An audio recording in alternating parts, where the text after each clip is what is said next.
একটা ড্রেস পুরো ইন্টারনেটকে দুই ভাগে ভাগ করে দিল। আর মজার ব্যাপার কি জানেন, যে লুকটা নিয়ে এত ট্রোল সেই লুকের জন্য স্টাইলিশ অ্যাওয়ার্ড। হ্যাঁ, মনামি ঘোষ।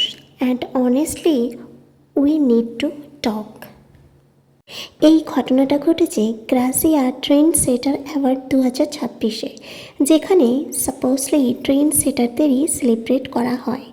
মনামি হাজির হন একটা মেজারিং টেপ ইন্সপায়ার আউটফিটে, হলুদ tape, corset vibe and a full on experimental look. Now কনসেপ্টটা খারাপ না।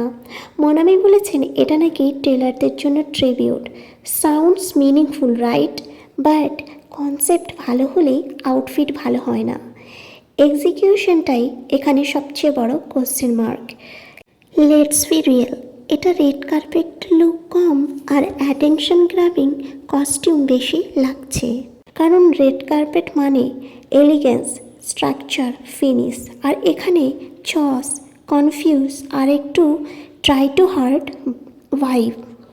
আর ওনার এই ড্রেস দেখে বেশিরভাগ কমেন্ট সেকশানে সবাই কমেন্ট করেছে বেঙ্গলি নেক্সট উর্ফি জাভেদ। আর একটা কথা, ইন্সপিরেশন নেওয়া totally fine, but choose wisely.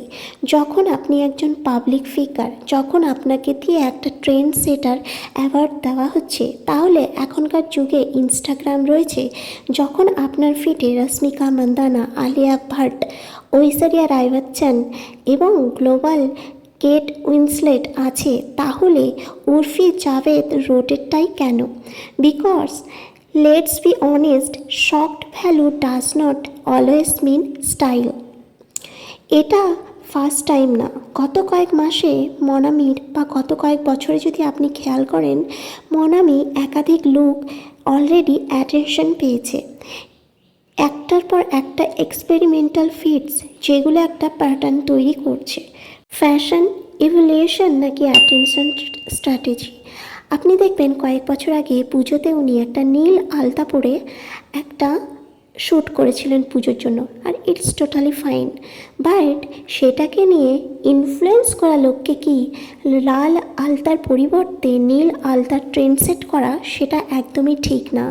উনি যেভাবে বলেছেন কথাটা, সেটা একদমই ভুল।